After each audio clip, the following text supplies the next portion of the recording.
जी बिस्मिल्लाहिर्रहमानिर्रहीम अस्सलाम वालेकुम ऑल माय डियर स्टूडेंट्स। तो कॉन्स्टिट्यूशनल डेवलपमेंट्स इन पाकिस्तान के लेक्चर्स के हवाले से आज हमारा लेक्चर है दी ऑब्जेक्टिव रेजोल्यूशन 1949 के हवाले से।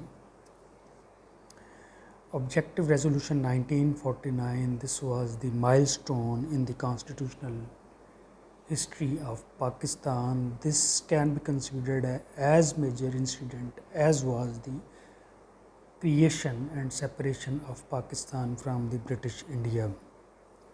This is the first benchmark, the first foundation stone which is providing for the construction of upcoming constitution for Pakistan.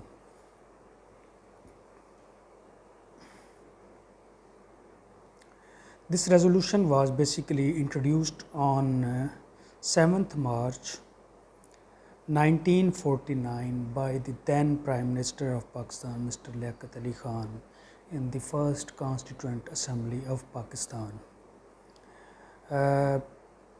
This resolution was passed by simple majority, I think. It was passed with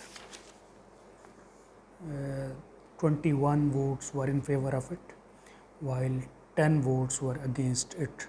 So it was passed very easily. This hasn't been the part of the previous constitutions. If we talk about the constitution of 1956 and 62, but in the constitution of 1973, for the very first time, it was made part of the constitution in the form of preamble. So if you look at the preamble of the constitution of 1973, you can find this objective resolution there. This was the first step in the destiny of Pakistan, that what would Pakistan look like, what type of state it would be, as the Muslims of Pakistan, they dreamed for a separate independent Muslim state where the Muslims of Pakistan can practice their religion according to their own will and wish. So after the creation of Pakistan, there were multifarious and multiple wishes of people. Some people were thinking to adopt the Shariat of Islam as a system of governance in Pakistan. Some are the view that a democratic Pakistan, a republic Pakistan is the way forward, and some were of the view that it should be a secular state. So to bring in conformity all these things and all these issues, this resolution was introduced in 1949,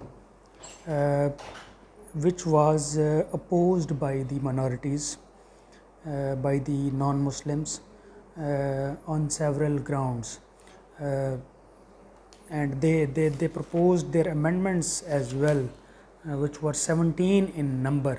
They proposed these 17 amendments in this resolution, and they assented to approve this resolution subject to the acceptance of those amendment propositions, those 17 propositions.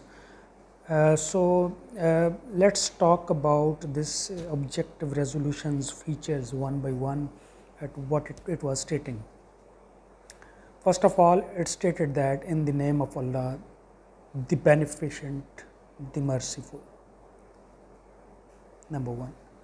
Number two, whereas sovereignty over the entire universe belongs to God Almighty alone, and the authority which He has delegated to the state of Pakistan through its people for being exercised within the limits prescribed by Him is a sacred trust.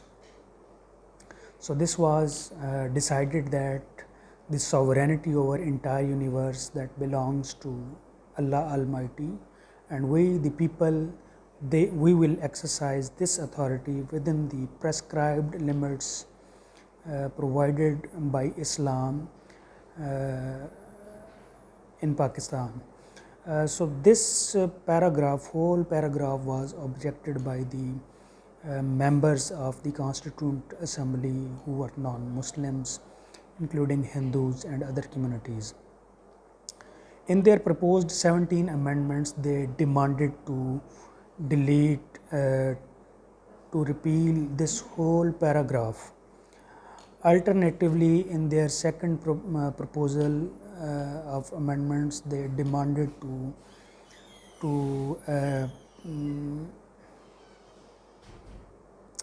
repeal the word he, where it is stating he has delegated to the state of Pakistan through its people. So they demanded to repeal the word he. Similarly, they demanded to repeal the last line of this paragraph. The limits prescribed by him is a sacred trust. Second feature of this resolution was that the Constituent Assembly, representing the people of Pakistan, resolves to frame a constitution for the sovereign independent state of Pakistan. So the minorities again objected to the word independent, and they proposed that this word should be substituted with the word democratic state of Pakistan instead of independent state of Pakistan. The third feature of this objective resolution was wherein the state shall exercise its powers and authority through the chosen representatives of the people, that it would be a democracy. The government shall be run by the chosen representatives of people. People will run the affairs of government through their chosen representatives. So it will not be monarch, it will not be monarchy, it will not be a single person's government in this regard. This was also objected by the minorities, I think, and they demanded that after paragraph beginning with the word this Constituent Assembly, the following new paragraphs be inserted. So they demanded to insert this paragraph along with these lines which we discussed before in paragraph number 3, that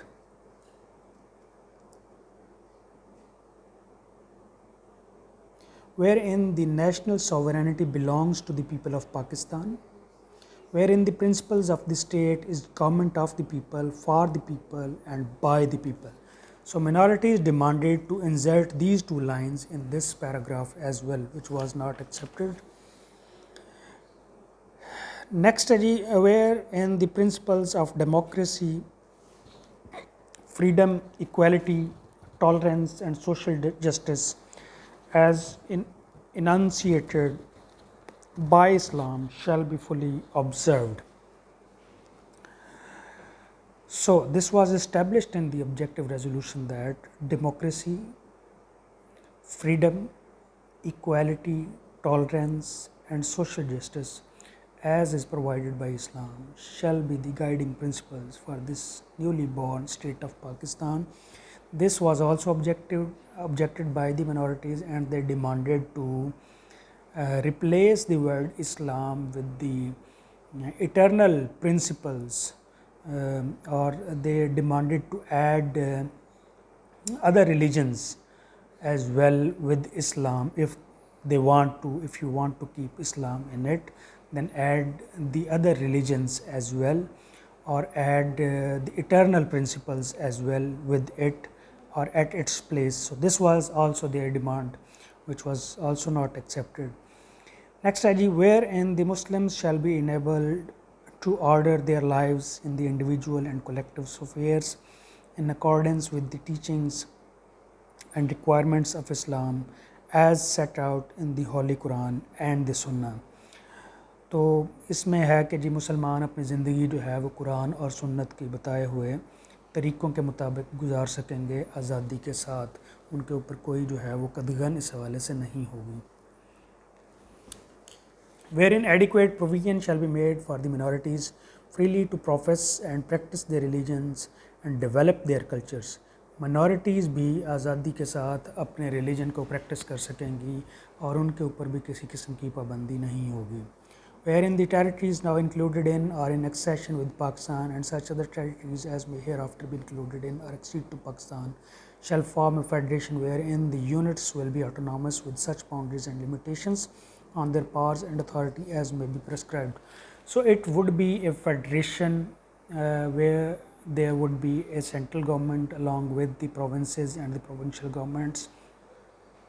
The provinces would be independent to run their affairs, but the central government would keep a directory and supervisory role over them, and it can direct them to do certain things. So it would be a federation. This was decided in the Objective Resolution of Pakistan, wherein shall be guaranteed fundamental rights including equality of status, of opportunity and before law, social, economic and political justice, and freedom of thought, expression, belief, faith, worship and association, subject to law and public morality. So these fundamental rights which we can get in the Constitution of 1973, they were basically guaranteed in the Objective Resolution which was passed in early stages of Pakistan in 1949. So this was guaranteed that every person would be free to move, to speech, to associate. Every person shall be entitled to get the security of his life, his property, and to defend himself, and social economic justice shall be guaranteed to every citizen of Pakistan despite the difference of caste and creed, wherein adequate provision shall be made to safeguard the legitimate interest of minorities and backward and depressed classes. Depressed classes के लिए, backward लोगों के लिए, इलाकों के लिए, minorities के लिए, उनके लिए special provisions हैं इसमें कि उनके लिए ख़ास तौर पर इंतजाम किए जाएंगे कि उनको, उन इलाकों को, उन लोगों को, उन communities को at par लेके आया जाए दूसरे जो communities हैं या दूसरे जो areas हैं उनके साथ, wherein the independence of the judiciary shall be fully secured. Judiciary shall be fully independent and free of every type of influence, pressure, coercion, threat, or any type of pressure, whatever form it can get. This was ensured in the Objective Resolution as well, wherein the integrity of the territories of the Federation, its independence and all its rights, including its sovereign rights on land, sea and air shall be safeguarded. The integrity of Pakistan, the territories of Pakistan, the respect, the honor of Pakistan in the international community, it shall be safeguarded, whether it is in land, it's in sea or in air, at any cost, this shall be safeguarded, so that the people of Pakistan may prosper and attain their rightful and honored place amongst the nations of the world and make their full contribution towards international peace and progress and happiness of humanity.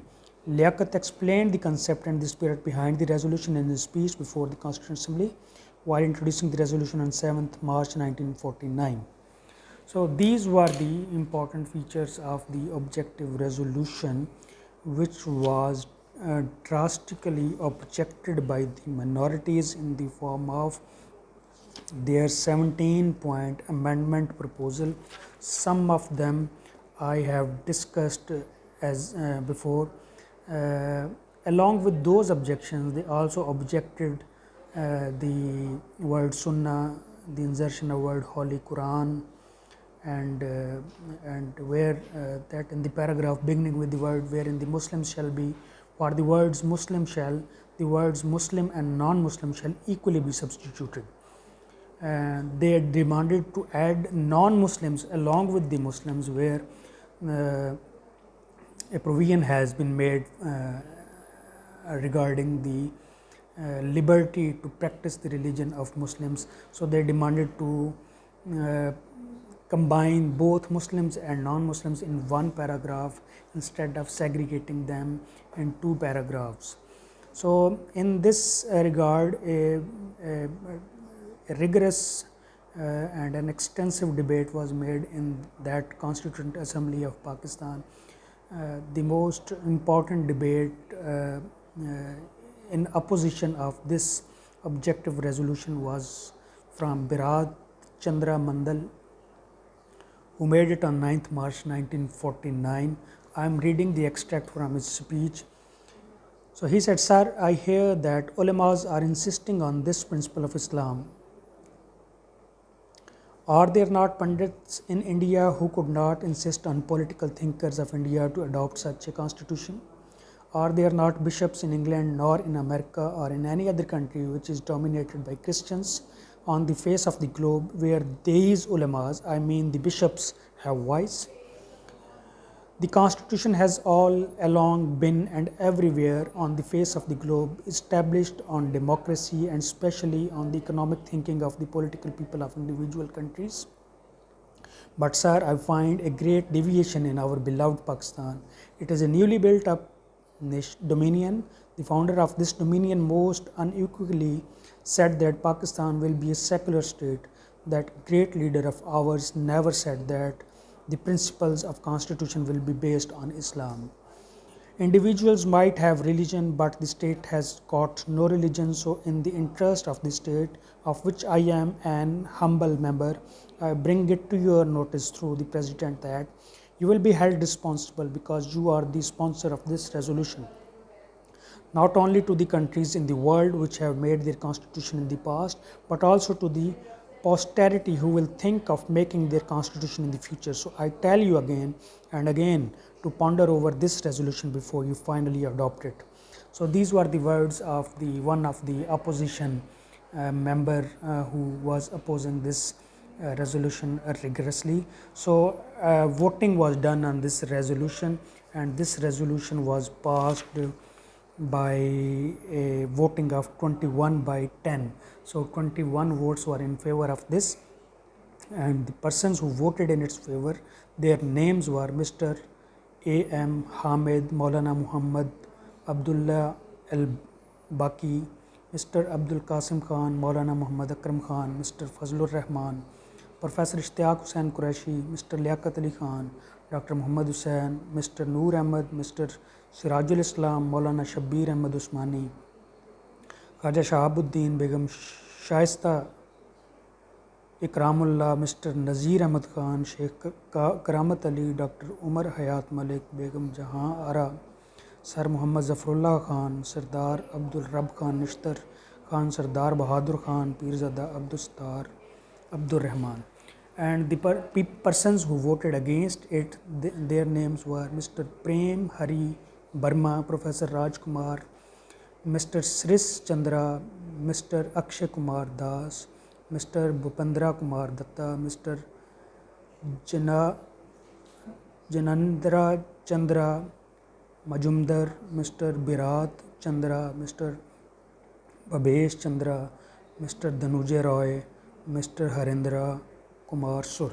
So all non-Muslims, they voted against this resolution, and all Muslims, they voted in favor of this resolution. This was, however, an unfortunate and unpleasant feature of this resolution was that it draws a line among a communal line among the masses of Pakistan, among the population of Pakistan, a line between Muslims and non-Muslims. The author of this book, Hamid Khan, he argues that a balance could have been adopted in this regard, and some of the proposals of the amendment bill to this objective resolution could have been adopted instead of putting the whole draft in bin altogether, as he thinks that some of the points they were reasonable and they were carrying a balanced approach, and they were not carrying anything which was repugnant to Muslims or Islam. So it could have been better to bring a consensus among the Muslims and non-Muslims in this regard. However, this resolution was adopted in this way. Thank you very much.